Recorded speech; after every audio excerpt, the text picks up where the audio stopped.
Más.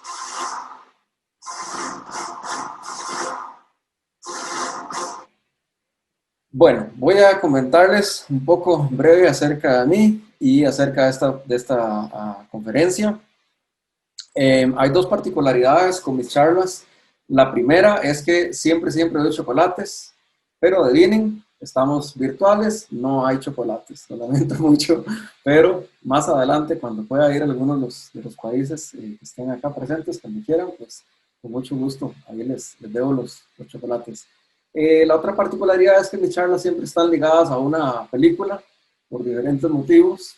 Este, Así que, pues bueno, esta vez tocó el turno a Rogue One. Acá tengo la camiseta alusiva y todo. Eh, ya casi les voy a explicar por qué esta la correlacioné con esta película. Ok, acerca de mí. Bueno, yo soy un consultor de bases de datos. Llevo bueno, ya casi 20 años de estar trabajando con tecnologías Oracle. En mis inicios era un analista, desarrollador, consultor técnico. Desarrollaba con forms, con reports, con PLSQL. Luego me moví un poco más al mundo de el soporte de infraestructura de bases de datos y luego finalmente empecé a trabajar para la empresa que trabajo ahorita que se llama Python y ahí me desempeño como consultor de bases de datos. Tengo experiencia en soporte pues, de todo el Oracle Core, desde 8i hasta 19c. Todavía no recuerdo haber visto ninguna en 20c. Este, He trabajado con tecnologías Rack, Golden Gate, DVC, Standby, Multitenant y más reciente, en los últimos 3 años, he estado trabajando bastante con la parte de seguridad de auditoría. Todavía hago un poquito de trabajo en PLSQL de vez en cuando. Estoy estudiando, aprendiendo para certificarme, estoy estudiando para certificarme en la nube de OCI. También tengo conocimientos de la ISO 27000 y 27001, que es la ISO para los fundamentos del manejo de la seguridad de la información. Y bueno, he tenido también otros roles que no son técnicos, como roles de Acting Team Manager o de Lead. Acerca de Python, bueno, Python es una empresa líder en el mercado. Es conocida como la fábrica de Oracle Aces. Es una empresa que nos da mucho soporte y nos patrocina este tipo de charlas, los blogs y todo lo que sea el apoyo de la comunidad. Es bastante patrocinado por Python. Y bueno, vamos con la charla. Esta charla, este es el tercer año que la doy. Está bastante depurada y por lo tanto se me ha hecho un poco larga, así que es probable que corra mucho en algunas partes hasta que lleguemos a la parte principal, que es la herramienta DiviSat, que es lo que más estoy interesado en que aprendan. Se preguntarán qué tiene que ver con la película Rogue One. Pues tiene que ver todo. Rogue One es exactamente una película que nos muestra todo lo que no se debe hacer en la administración de infraestructuras de tecnología, ¿verdad? Es una película que nos muestra cómo una amenaza interna, en este caso era Garland Erso, que es quien finalmente deja ahí un hueco en la seguridad para que puedan destruir la estrella de la muerte. También tienen sistemas que no están encriptados, redes que son accesibles, tienen un dispositivo que no fue propiamente desechado, en fin. Entonces, pues por eso decidí correlacionar esta charla con esta película. Entonces, vamos a hablar un poquito sobre seguridad de base de datos, seguridad en general. Entonces, ¿qué tan frecuente aplican ustedes los parches de seguridad? Alguna gente tiene algún miedo de aplicar los parches tan pronto como salen porque sienten que es como cuando uno hace un upgrade. Usualmente cualquier upgrade del sistema operativo o de base de datos tiende al inicio a dar algunos problemas o a llevarse algunas sorpresas. Bueno, en el caso de los parches, son un tipo de actualización completamente diferente. No deberíamos tener miedo a los parches. Y la buena práctica, según los expertos de ciberseguridad, es aplicarlos tan pronto como salgan. Cualquier parche, sea sistema operativo, sea base de datos, sea incluso de sistemas operativos de computadoras personales como Mac o Windows, debemos aplicarlos tan pronto como salen, puesto que ese es el primer filtro por donde pudiéramos tener una vulnerabilidad. En el caso de Windows, por ejemplo, si tienen la duda, se dan a conocer los parches en el segundo martes de cada mes. Mac y Linux avisan cuando están. Y Oracle tiene un calendario donde el jueves más cercano, digo, el martes más cercano al día 17 de los meses de enero, abril, julio y octubre, es donde se hace el release del parche. ¿Cuál sigue? Viene el de octubre. Todos deberíamos tener ya un plan para aplicar este parche que va a ser liberado en octubre. Luego sigue el de enero, luego sigue el de abril, luego sigue el de julio. Alguna gente tiene la práctica de aplicar el último parche -1. Bueno, es una práctica también válida. Lo importante es que tengamos ya la planificación hecha. En este sitio de oracle.com, Security Alerts, es donde podemos ver dónde están todos las alertas de seguridad. La seguridad de los datos ha ido incrementando conforme a los últimos años. Se han escuchado muchas noticias de todos estos data breaches, ¿verdad? Donde se han robado, han habido fugas de información de grandes empresas. Y además también tenemos leyes como la de la Unión Europea, la ley del GDPR, que protegen la información sensible, toda información privada, sensible, sea financiera, sea personal, sea médica, debe estar protegida. Y en Latinoamérica ya hemos visto algunos países que han empezado a adoptar leyes similares. Si mal no recuerdo, creo que Chile ya estaba por aprobar una el año pasado cuando estuve por allá. Creo que Brasil estaba por hacerlo este año. Y por ahí creo que vamos a ir todos. Pronto llegará a Centroamérica y a otros países que tal vez también ya tengan por ahí alguna emulación de la ley del GDPR. O bien, si damos soporte a empresas o infraestructura que está por el lado de Europa, pues también es importante que tengamos este compliance, ¿verdad? Que cumplamos con estas reglas. Ok, entonces, ¿de qué deberíamos preocuparnos y qué proteger en una base de datos Oracle? Como les decía, con el caso de Garland Erson, las amenazas en la base de datos usualmente son internas. Entonces, parte de lo que tenemos que preocuparnos en nuestras bases de datos es una posible amenaza interna, no solo un atacante externo, sino alguien interno que pudiera ver o manipular información que no debería ver o manipular. Entonces, de las cosas básicas y no tan básicas para considerar, tenemos primero el listener. ¿Qué puerto estamos usando? Si ustedes todavía al día de hoy tienen bases de datos, en especial de producción, con el puerto 1521, esto no es nada recomendable. ¿Por qué? Porque es el puerto por defecto, es el puerto que todo el mundo conoce y a la hora de un ataque es el primer lugar por donde alguien va a tratar de entrar. Entonces, lo ideal es tener puertos que sean un poco menos default.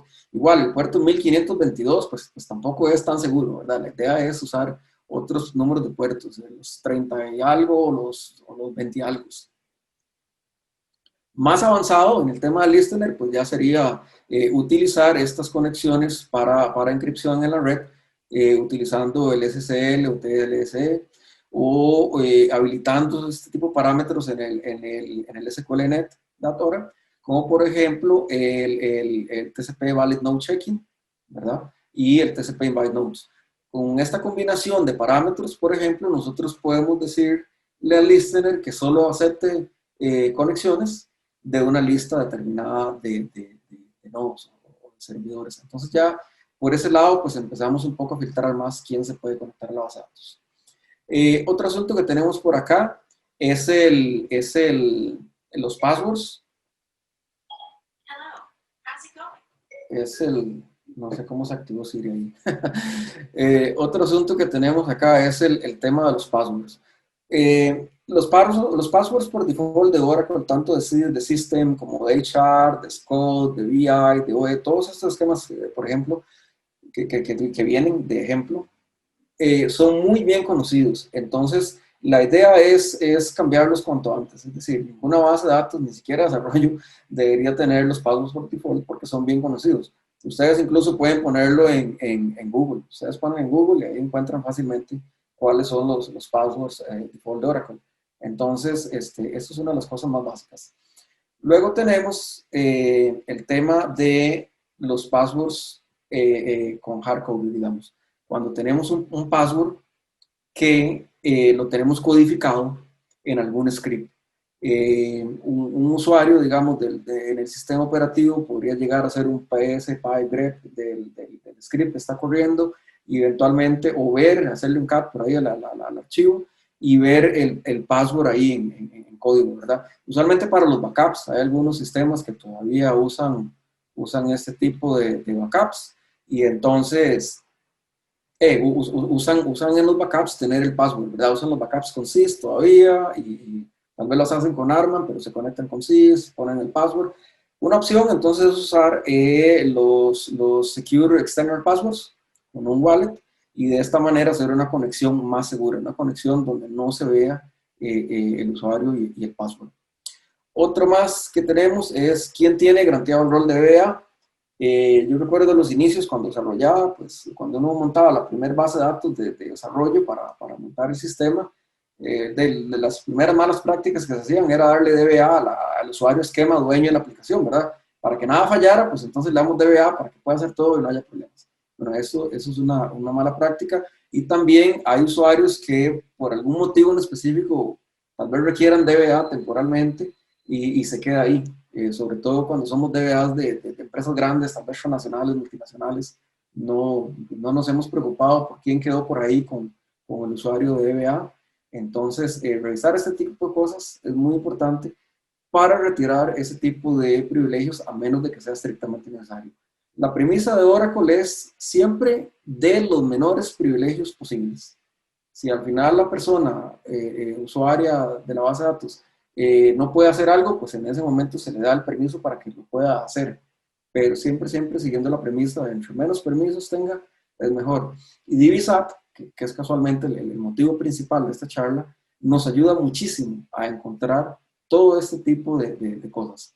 Otro que se me ha olvidado por acá, también para Listener, para prevenir los ataques de DOS, importante setear el parámetro SQL Inbound Connect Timeout junto con el parámetro de Inbound Connect Timeout. Esto nos va a garantizar tratar de reducir un posible ataque, minimizarlo. Ok, otras cosas más a considerar. En el tema de los privilegios, DBA no es el único privilegio poderoso ni peligroso. También hay que tenerle mucho cuidado a los privilegios de tipo N. En especial, el privilegio Execute Any Procedure. Esto es un privilegio muy poderoso. Y si se combina con este otro que se llama Create Any Procedure, podemos generar un caos. ¿Por qué? Porque le estamos permitiendo al usuario ejecutar pues cualquier procedimiento que no sabemos qué tipo de código pueda tener por dentro.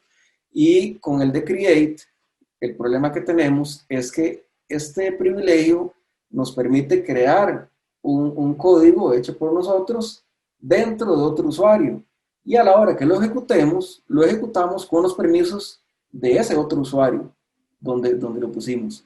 Entonces, podemos terminar pues corriendo cualquier cosa para la que no tenemos permiso, porque el otro usuario donde creamos el procedimiento sí tiene el permiso. Y ya casi les voy a enseñar un ejemplo de esto. Otros paquetes que pueden ser peligrosos, que pueden ser usados para que un usuario, un desarrollador, se autograntee un privilegio de DBA, son estos. Entonces hay que tenerle un poco de cuidado al uso del CTSys dry load y al DBMS metadata, que son usuarios que con ahí un poquito de SQL injection podemos bueno, nos podrían hackear, digamos, poniéndolo desde el punto de vista de DBA. Los passwords, el password encriptado, valor hash del password tampoco es bueno que sea expuesto. Hay herramientas que nos permiten poder decodificar este tipo de valores encriptados. Entonces, a la hora que manejemos passwords, no expongamos ninguno, ni el password puro, ni el hash, ni nada de nada. Y los passwords, entre más largos sean, son más seguros. Las herramientas de decriptación, digamos, entre más largo sea el password y más complicado, pues más difícil van a ser de poder adivinar. Otro punto, tener mucho cuidado con el SQL Injection. Esta es una técnica y bueno, muchos de estos temas ameritarían una charla solo para ellos, ¿verdad? Pero pues, solo les estoy dando una pequeña pincelada. El SQL Injection, para si alguno no lo conoce, es una técnica donde cuando estamos pasando un string por variable o estamos construyendo un SQL dinámico, al final por dentro, en algún procedimiento, digamos, de la base de datos, lo que tenemos es un execute de ese string. Entonces, alguien puede llegar y hacer trampa, digamos, en lugar de, era tal vez un select de alguna tabla donde X campo cumple una condición. Entonces, en esa condición le ponemos donde 1 sea igual a 1, union, y ponemos otro select completamente diferente de otra tabla y nos robamos datos que se suponía que no teníamos que habernos robado. El consejo para esto, así a grosso modo, usar bind variables en lugar de ejecutar cualquier stream, digamos, y hacer concatenaciones. A la hora de filtrar, pues echar en una variable que sea contra una variable que compare, porque a la hora que el motor de base de datos compara, entonces ya él no va a ejecutar un string seguido, sino que va a ejecutar la sentencia y va a comparar contra lo que está en esa variable. Entonces, si ahí lo que tenemos es un union, él va a decir, bueno, búsqueme de este campo, donde este campo sea igual a 1 más 1, union, selecta cosa. Entonces ya no tiene sentido para lo que se pretendía, ¿verdad?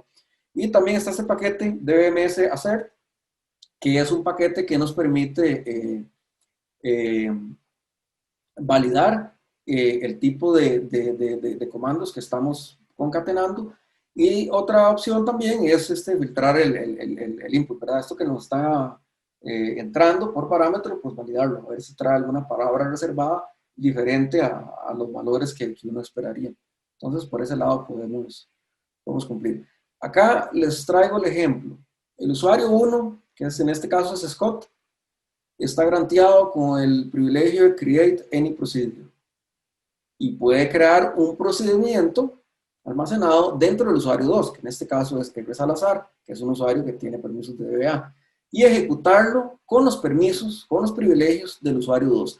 Entonces, Scott, que lo único que tiene es un privilegio de Create Session, a la hora que le granteemos este privilegio, Create Any Procedure, va a poder crear un procedimiento dentro de R. Salazar y lo va a poder ejecutar. Y como R. Salazar es DBA, pues entonces lo va a poder ejecutar con los privilegios de DBA. Entonces, acá yo les hice una demo muy rápida. Me conecto como R. Salazar, creo una tabla, se llama alguna tabla importante, tiene un código, una descripción.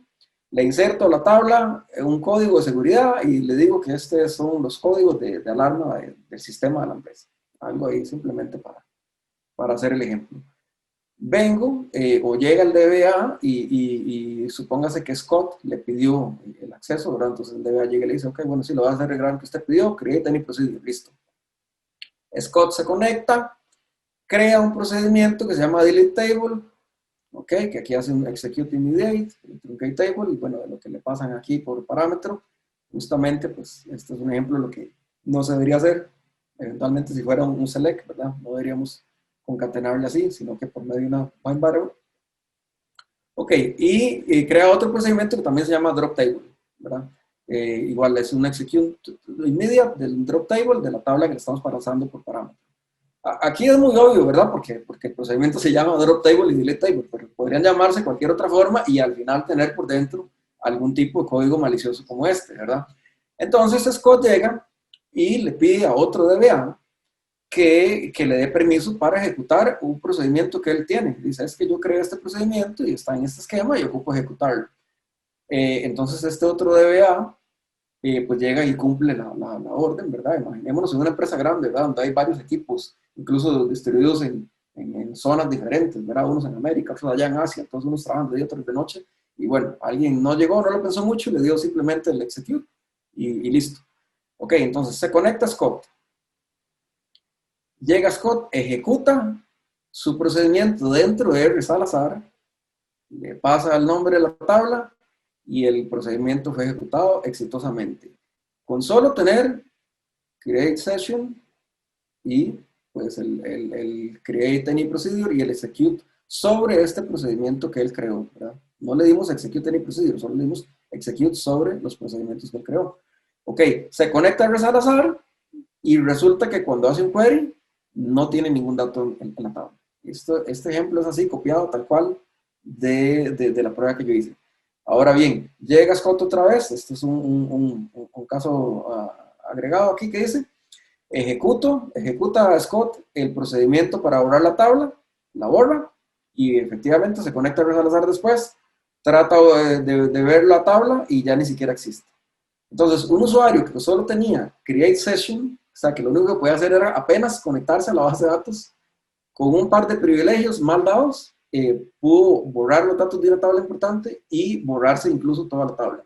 Ahora, importante, esto no es una vulnerabilidad de Oracle, es una vulnerabilidad del DBA o de los DBAs que no sabían la peligrosidad de grantear permisos o de no revisar, digamos, todo el alcance a la hora de grantear permisos. Entonces, pues por ahí vamos con el tema de la seguridad de base de datos. Es importante saber lo que estamos haciendo y el impacto que puede tener y tenerle mucho cuidado también a los permisos porque también hay amenazas internas. Ok, esta parte la vamos a pasar rápido. Voy a mencionarles solo algunas pocas de las nuevas características en términos de seguridad para las diferentes versiones. Entonces, el 12C, ¿qué es relevante? El parámetro SQL92 Security. Por default, a partir de 12C viene seteado en true. Anteriormente estaba en false. Y eso es de las primeras cosas que DBSAT nos encuentra cuando corremos la herramienta en una base de datos 11G o 10G. ¿Qué es lo que hace este parámetro? Bueno, este parámetro lo que hace es que yo no pueda borrar datos de una tabla, digamos, de la que no tengo derechos de select. ¿Cuál es la idea de esto? Bueno, la idea de este parámetro es que yo no pueda adivinar, mateando, digamos, cuáles son los datos de cierta tabla. Supóngase que yo tengo acceso a la base de datos de la empresa y quiero saber si mi jefe gana más de $10,000 y yo apenas gano 1,000. Yo quiero saber, bueno, si mi jefe gana 10,000, renuncio. Entonces, yo empiezo, pero yo no tengo permisos de leer esta tabla, pero sí tengo permiso de delete. Entonces yo llego y le pongo, bueno, delete tal registro donde la persona sea mi jefe y el salario sea más de tanto. Entonces, si yo le pongo 11,000 y el delete funciona, quiere decir que sí gana más de 10,000. Entonces, Oracle, digamos, ya va pensando en eso, en todo ese tipo de actividades maliciosas que puedan ser hechas internamente, ya viene con mejoras para evitar ese tipo de situaciones. Cuando ese parámetro está habilitado en true, entonces no se va a poder, digamos, este tipo de acciones no se permiten. El password case sensitive ya viene por default seteado, desde 11G existe, pero no venía habilitado, ahora sí ya viene habilitado por default. Tenemos 3 funciones para el password verify function, que es una función que nos verifica la complejidad con la que están hechas los passwords. Tenemos, bueno, igual, la más recomendada es la strong, y tenemos también ese tipo de roles. Ya no solo tenemos sysdba y sysISM, ya ahora tenemos sysbackup, sysdataguard, syskiem, sysoper. En 18C, que fue el salto, ¿verdad? De 12 a 18, la gran novedad son los schema only accounts. Son usuarios, bueno, son esquemas, ya no son usuarios, justamente. Son esquemas a los que no me puedo conectar, o sea, no tienen password, son solamente holders de los objetos. Como les mencionaba anteriormente, uno cuando hacía una aplicación, el esquema dueño de la aplicación, pues desarrollando uno hasta se conectaba siempre con el esquema dueño de la aplicación porque era el dueño de todos los objetos y todo. Ahora ya existe un tipo de esquema que lo único que hace es ser el dueño de los objetos, pero ni siquiera ya tiene passwords ni nada. Acá les dejo algunas referencias. Este es un buen momento para sacar ahí un screenshot sobre más new features de 18C. Hay bastantes blogs al respecto. 19. Una de las más importantes es esta función del análisis de privilegios. Este es un paquete que cuando yo lo corro, lo que me hace es un estudio de cuáles privilegios no están siendo usados por cuáles usuarios. Entonces, de repente yo tengo algunos usuarios con privilegios importantes o con muchos privilegios que hace años no los usan y pues es bueno darme cuenta para ya sea removerlo o investigar a ver qué pasó con ese usuario, tal vez ya ni trabaja en la empresa o algo, y empezar a remover y empezar a acercarme al principio de entre menos privilegios tengan los usuarios, es mejor, siempre la menor cantidad de privilegios. Acá igual, todos los varios links que les dejo ahí para todas los new features que hay en 19C en términos de seguridad. Y para 20C, de los más importantes que tenemos es la obsolencia del traditional auditing. Recordarán que desde 12 tenemos el Unified Audit, es una de las novedades en 12, por cierto, porque no la mencioné ahora. Y la recomendación es por lo menos empezar a usar un modo mixto. Si tenemos la auditoría en la base de datos habilitada, empezar a usar un modo mixto, porque a partir de 20C ya solo nos vamos a poder quedar con el Unified Auditing. Entonces, en general, con todos los new features, la recomendación es empecemos a usarlos. Es decir, cuando sale una nueva característica, vayamos orientándonos hacia empezar a usarla, porque tarde o temprano la manera vieja va a ser obsoleta y vamos a tener que movernos a la manera nueva. Entonces, es mejor empezar a usarlos. Ok, y acá, pues de nuevo, unos cuantos links más con más información de los nuevos features para 20C. Hay un nuevo feature que tal vez no parezca que sea seguridad, pero es muy relevante, así que lo quería mencionar, y es el que a partir de 20C las bases de datos van a ser multitenant ya por fuerza. Igual, podemos tener una multitenant con un CDB y la base de datos nosotros la única que tenemos como PDB, pero esto es bastante relevante de empezar a revisarlo. Ok, ahora sí llegamos a la parte de DBSAT, que es una herramienta que verdaderamente me apasiona. Y vamos a ver en qué es que nos ayuda y cómo es que se usa DBSAT. Bueno, DBSAT es una herramienta que es muy similar al Hora CHK. Quienes han corrido el Hora Check van a sentirse bastante familiarizados con DBSAT. Es una herramienta similar. Se corre en vía comandos, unos simples pocos statements, ahí unos cuantos comandos y ya podemos correrla. Es una herramienta que no es nada invasiva, no nos va a impactar para nada el performance, no requiere ningún tipo de instalación en la base de datos, mayormente que tal vez crear un usuario que tenga los privilegios suficientes, si queremos, si no, igual podemos correrla como SysDBA.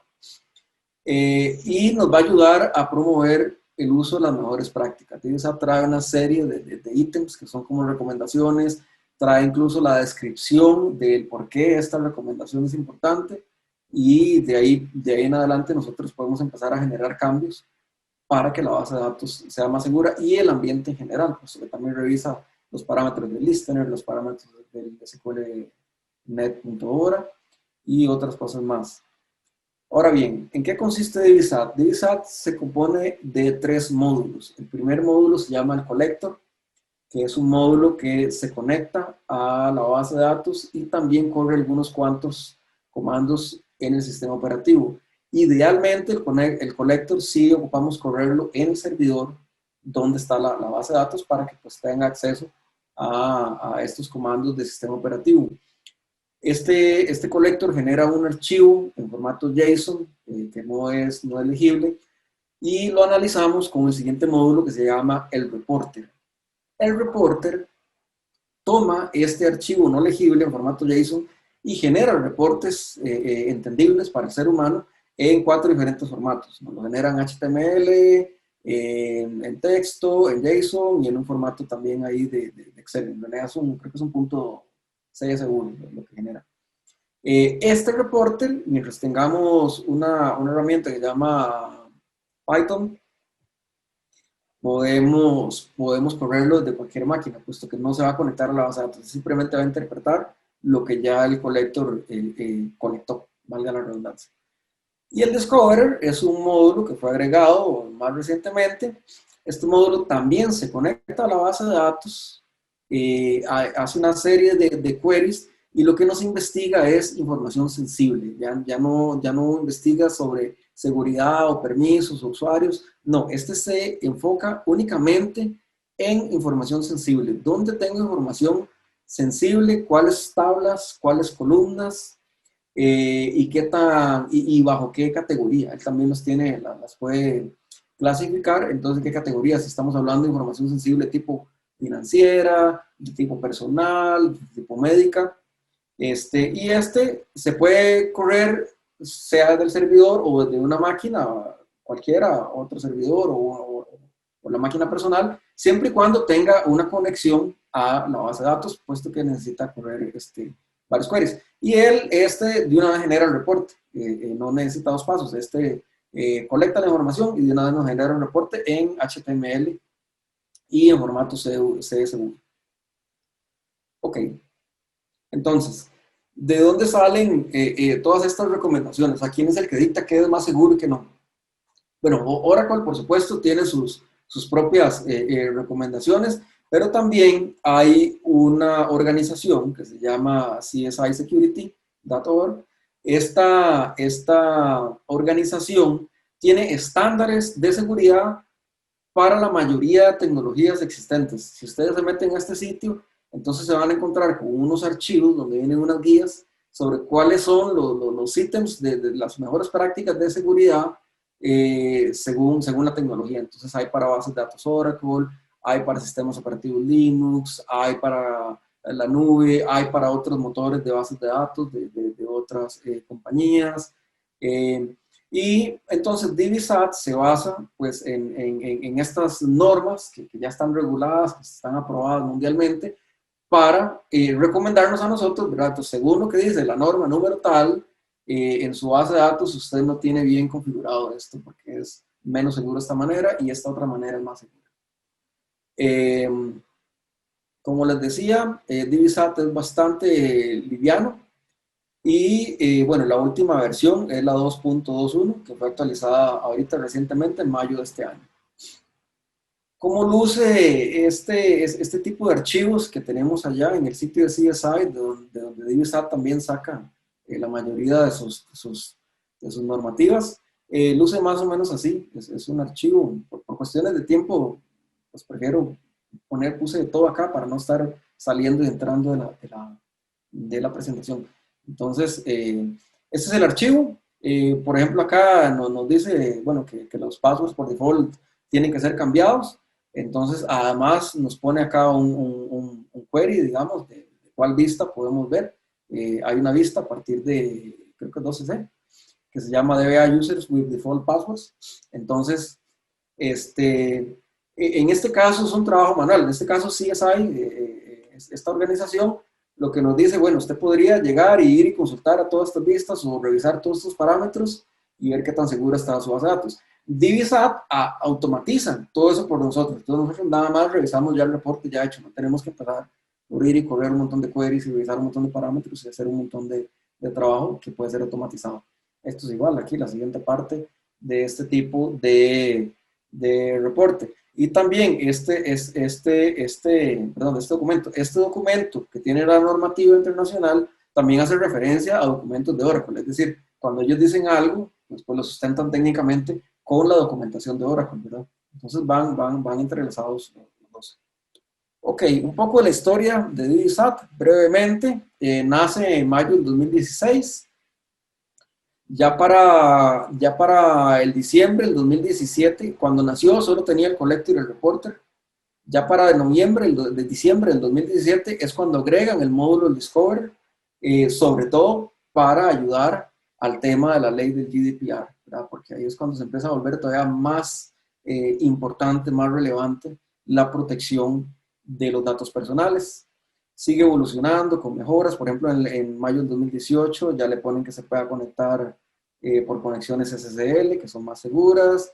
En marzo del 2019 lo incrementaron bastante, digamos, le hicieron bastantes mejoras. Ya lo certificaron para 18C, 19 autónomos. Me parece que yo lo había corrido igual al menos una 18, una 19 antes de eso, pero ya ahora, ya a partir de esta versión está certificado.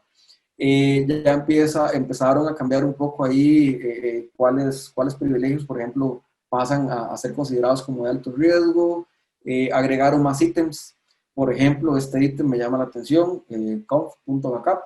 Eso quiere decir que él me va a revisar Si cuando él revisa la base de datos no encuentra ningún backup de por lo menos hace 90 días, entonces eso me lo va a marcar como una falta a la seguridad. Y tiene razón, porque las normas de manejo de la información lo dicen claramente, ¿verdad? Que parte de las buenas prácticas en seguridad de la información es poder recuperarla en caso de un desastre. Entonces, DiviSat, como les digo, va orientado a todo esto, o sea, va entrelazado siempre a todo lo que dictan las normas de ciberseguridad. Eh, ya soporta para este entonces la versión 9 y 10 de Java. Y muy importante, cuando el Discoverer salió, cuando este módulo de protección de datos sensibles salió, solo buscaba patrones de tablas y columnas nombradas en inglés. Ah, bueno, es muy importante. Él no solo busca el nombre de la tabla o la columna, también busca los comentarios. Entonces, si la base de datos no tiene nombres legibles, pero está bien documentada, y la columna se llama 3X2000, pero en el comentario dice que es la tabla no sé, de tarjetas de crédito, pues entonces el DiviSat lo va a poder reconocer, digamos, lo va a poder agarrar. Lo que no puede, digamos, es saber si no hay comentario y si no hay tampoco nombre en la tabla, porque este módulo Discoverer, él no lee los datos, o sea, él no puede ser invasivo, él no puede ir y revisar a ver qué datos hay dentro de las tablas, sino que él lo que lee son los nombres de las tablas, los nombres de las columnas y los comentarios. Como les decía, a partir de marzo del 2019, entonces ya lo tenemos en español, este archivo de configuración, que es el que lee, el que busca los patrones, y en portugués, además de italiano, alemán, francés y holandés. Bueno, vienen más mejoras para el 2019 y la última, que es la del 2020, que igual agrega más ítems para empezar a buscar, mejora un poco otros como estos del backup y también mejora el performance, aunque en realidad no es nada invasivo, es decir, no dura más de un par de minutos o un minuto tal vez ejecutándose, igual pues la han ido tuneando. Y además también le agregan algunas recomendaciones que son exclusivas para autónomos database. Ok, entonces, un poco de los componentes.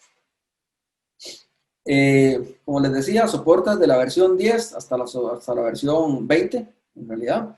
Desde la versión 10.205. Si no tenemos esta versión, pues no lo vamos a poder usar. Es una herramienta gratis, siempre y cuando tengamos el soporte de Oracle. Y bueno, lo podemos correr sobre todas estas plataformas, Windows, Linux, HP, IBM, Solaris. Un poco acá de cómo es que funciona. Bueno, el collector, como les decía, se conecta a la base de datos, nos crea el archivo JSON y luego el reporter nos crea estos 4 tipos diferentes de formatos con el reporte. ¿Ok? Acá este es el módulo del Discoverer, un pequeño gráfico. Este se conecta directo a la base de datos, corre sus queries y nos genera 2 reportes, uno en HTML y otro en el CSV. Como les decía, es gratuita, pero necesitamos el tener soporte de Oracle para poder bajarla. Se baja acá en este Doc ID. Otro buen momento para que saquen una foto por si no lo conocen. Igual es muy fácil, se meten a Metalink y ponen DiviSat y ahí les va a aparecer tanto el master node como esta nota, que es de la que se baja. Ahí les va a tirar un texto donde ustedes aceptan los términos, léanlo bien, y una vez que aceptan los términos, él empieza a bajar el binario. La instalación es sumamente sencilla. Ustedes solamente el binario que bajan, que se llama divisat.zip, lo suben a su servidor, lo descomprimen y ya está listo para usar. Idealmente, yo los descomprimo en una carpeta con el nombre de la versión. ¿Por qué? Porque más o menos, por lo menos una vez al año, los product managers y todo el área de investigación de DiviSat están haciéndole mejoras. Entonces, como la idea de esto es que sea una tarea recurrente para el DBA, ¿verdad? Por lo menos una vez al año, ir revisando la seguridad. Igual también los clientes, al inicio el reporte puede ser muy grande, ¿verdad? Son muchos changes, son muchos cambios los que habría que generar para mejorar. Entonces ellos dicen, no, ataquemos solo lo que es realmente grave. Y dentro de 6 meses volvemos a correr DiviSat y ahí generamos otra vez y ahí vamos reparando poco a poco. Entonces es muy buena idea, muy buena práctica crearle un directorio con el número de la versión. Ok, el DBSAT, el collector, como les decía, se conecta a la base de datos, puede ser como sysdba o con un usuario que tenga los privilegios adecuados, que ya les voy a decir cuáles son. El reporter en cualquier plataforma, puede ser el servidor o puede ser en cualquier laptop o otra máquina, siempre y cuando tenga la versión de Python 2.6 o mayor. El Discoverer es un programa basado en Java, entonces requiere que tengamos la versión de Java 1.8 o más y requiere pues que tengamos conexión a la base de datos. Importante, él usa zip y unzip. Esto lo usa porque él encripta. La idea de él es que cuando genera los reportes, los genera con un password. Hay un parámetro para decirle que no, pero si estamos generando un reporte con todas las debilidades de seguridad de la base de datos, de fijo no queremos generarlo sin ninguna protección. Entonces, importante agregar al PAT, si no está, la herramienta zip y unzip, sea en Unix o Linux o Windows, que lo hagamos. Y el Discoverer también pues, requiere ciertos privilegios en particular, diferentes a los que si solo corremos el collector. Entonces, para todas las versiones, si vamos a crear el usuario de DBSAT, si no lo vamos a correr como sysdba, queremos crear el usuario, entonces, o si no podemos, ¿verdad? Porque si vamos a correrlo contra ARC10 o contra autónomos, no vamos a poder usar sysdba, ¿verdad? Entonces, creamos el usuario, create session, select catalog role, select from registry.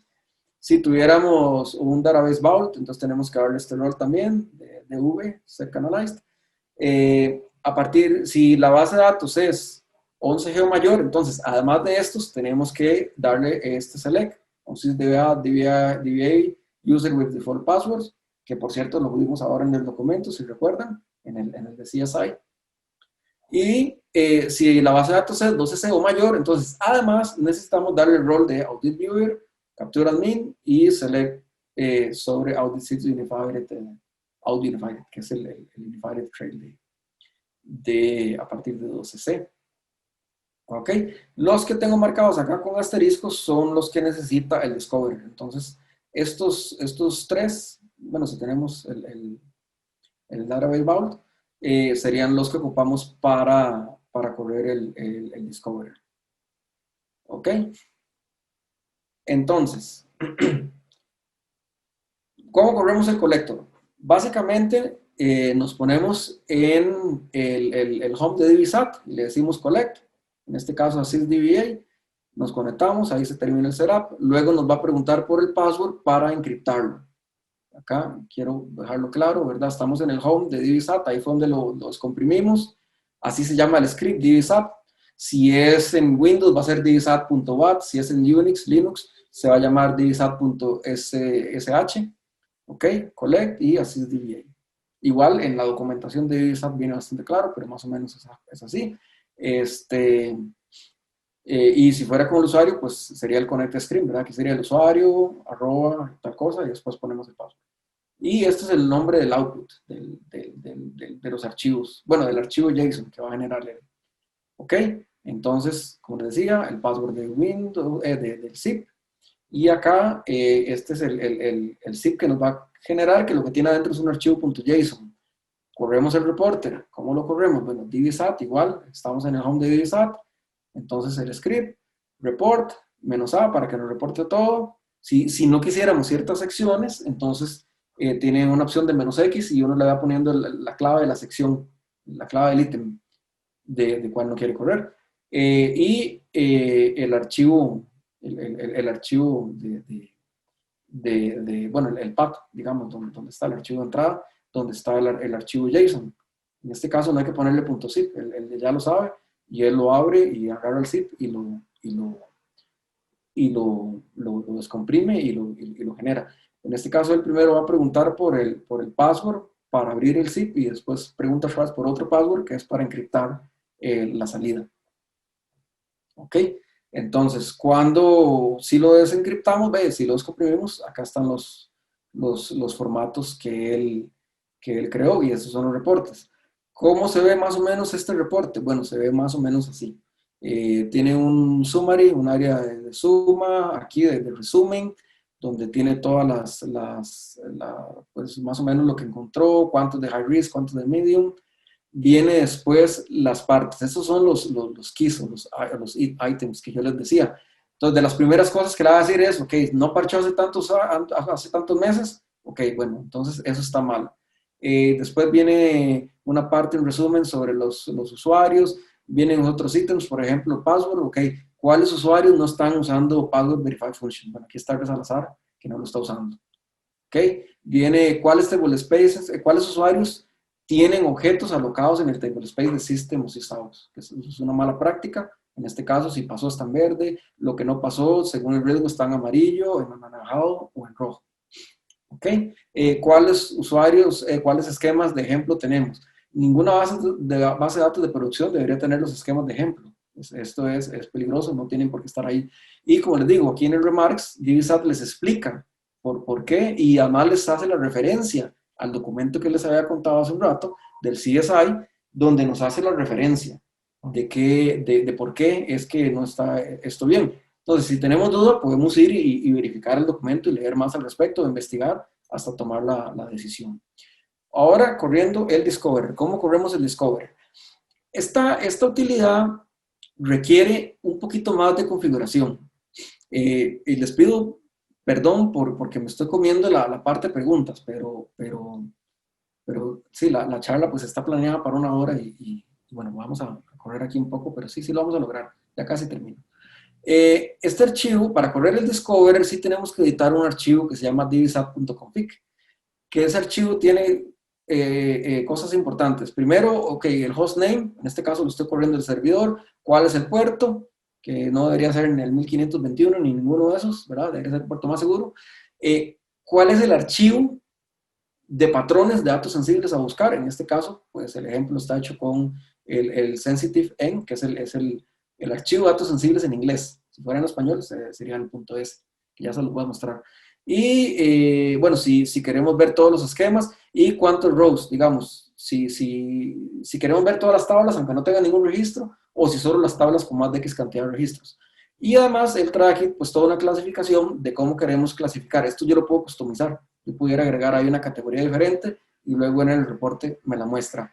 ¿Cómo se ve el archivo de datos sensibles? En este caso, como lo pueden ver acá, es el archivo en español.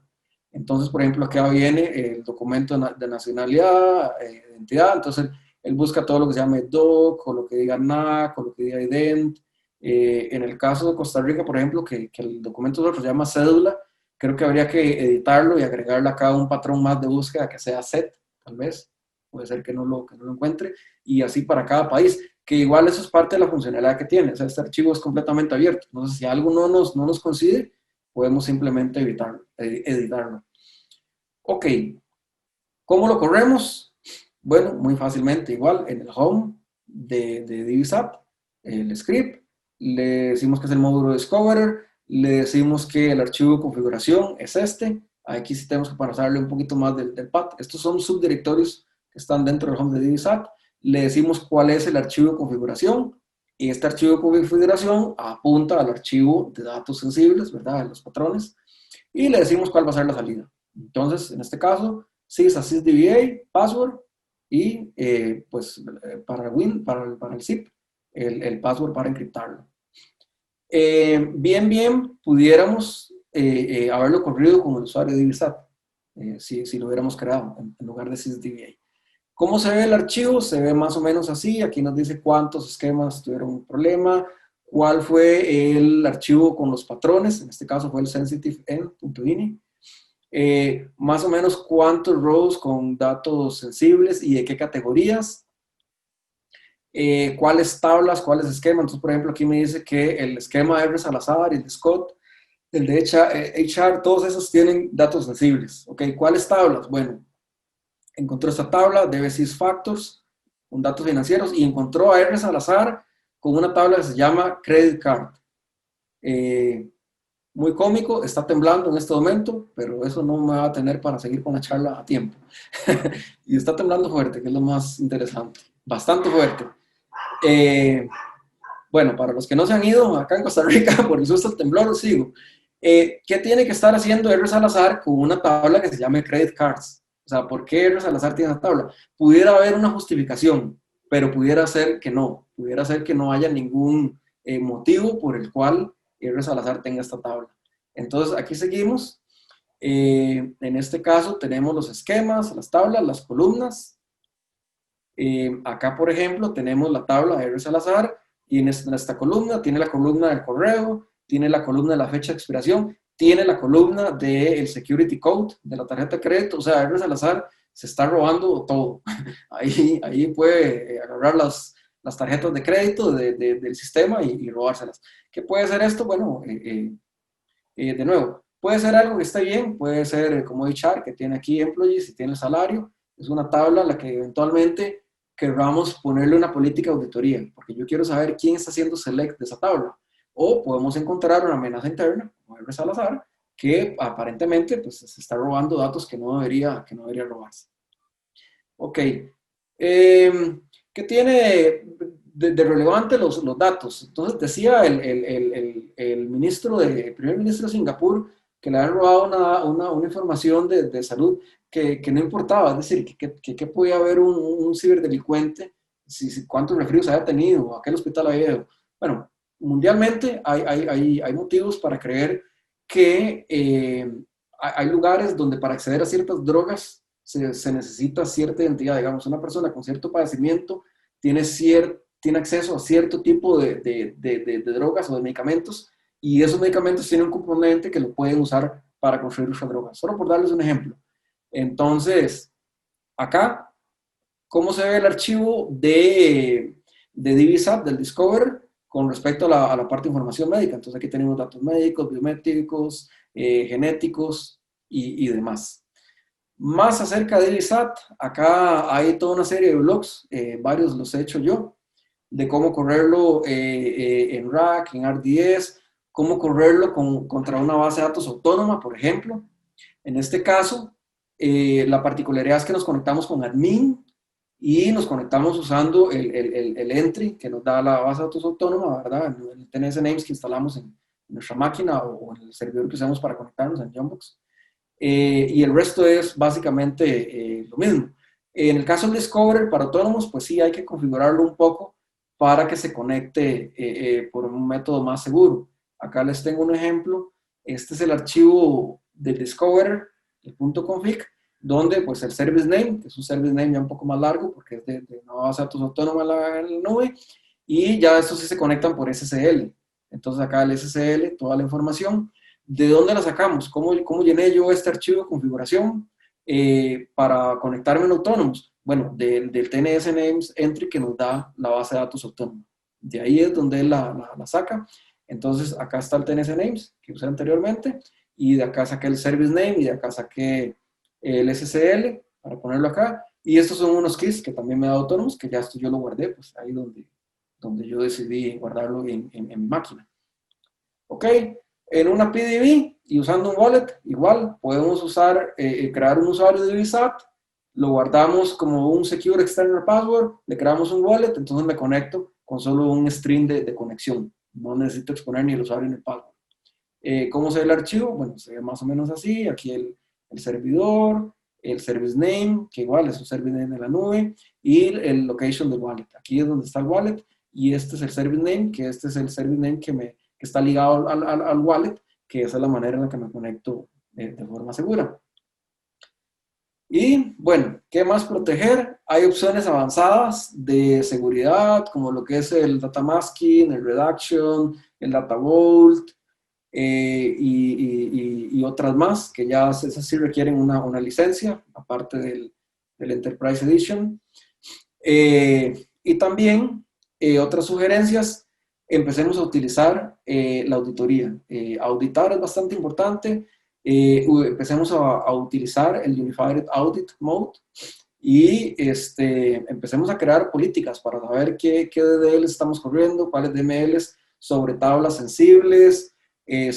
Toda esta parte, digamos, una vez que corremos DiviSat, el siguiente paso es empezar a auditar para poder proteger los lugares donde tengamos información que sea muy relevante, muy sensible. Un poco más sobre los tips. El SQL Injection, este es un buen blog para entenderlo un poco más a fondo. Este es otro blog bastante bueno. Bueno, Pete Finnegan es conocido por sus habilidades en la parte de seguridad. Aquí tiene bastantes tips. Cómo usar los wallets. Esos son un par de blogs de Pete muy buenos, donde nos ayudan paso a paso. También en los links de los blogs míos, si buscan DiviSat y ponen Pitian, ahí se van a encontrar todos los blogs míos y ahí va paso a paso, incluso cómo crear la Autonomous y cómo correr el DiviSat paso a paso. Igual para el otro, lo que creé creo que fue un Divi System en ese entonces. Entonces, cómo creo el Divi System en la nube, cómo creo el wallet para el password ahí oculto y todos los pasos para correr DiviSat. Proxy Authentication, que es otro tema también importante en seguridad, y el Unified Auditing, que ya hay que empezar a irnos para ese lado. Y bueno, finalmente, luego de correr un poco, ahí perdonen la premura, vamos a ver si tenemos algunas preguntas que pueda responder rápidamente. Entonces déjenme... Muchas gracias, Roy. Mira, tenemos una pregunta que dice, ¿la instalación es igual a la base de datos single y en rack? Sí, muy importante, en el bloque está, pero la única diferencia para correrlo en rack o en una single instance es que yo voy y instalo DiviSat en cada nodo y lo corro full en un nodo y a la hora, bueno, y en el otro nodo también, pero a la hora de generar el reporte, digamos, corro full en el nodo 1, supongamos que son dos nodos, entonces en el nodo 2 lo corro full, pero a la hora de generar el reporte, lo que hago es que utilizo el parámetro "-x" en el report y le quito todos los ítems que son específicos de base de datos. Entonces el reporte del nodo 2 me va a quedar solo con cosas del sistema operativo o que sean propias de la instancia, para no tener repetido. Y si no, pues la opción más fácil es correr todos los dos nodos, nada más que cuando generen los reportes van a tener información repetida. Pero básicamente esa es la clave para Rack. Pero sí, lo instalamos en cada nodo, lo corremos en cada nodo full y a la hora de hacer el reporte, entonces del nodo 1 tiramos el reporte full y del nodo 2 tiramos el reporte con la opción "-x" y le ponemos ahí todos los items que son propios de base de datos para que no nos salga doble. Muchas gracias. Fue la única pregunta que han hecho.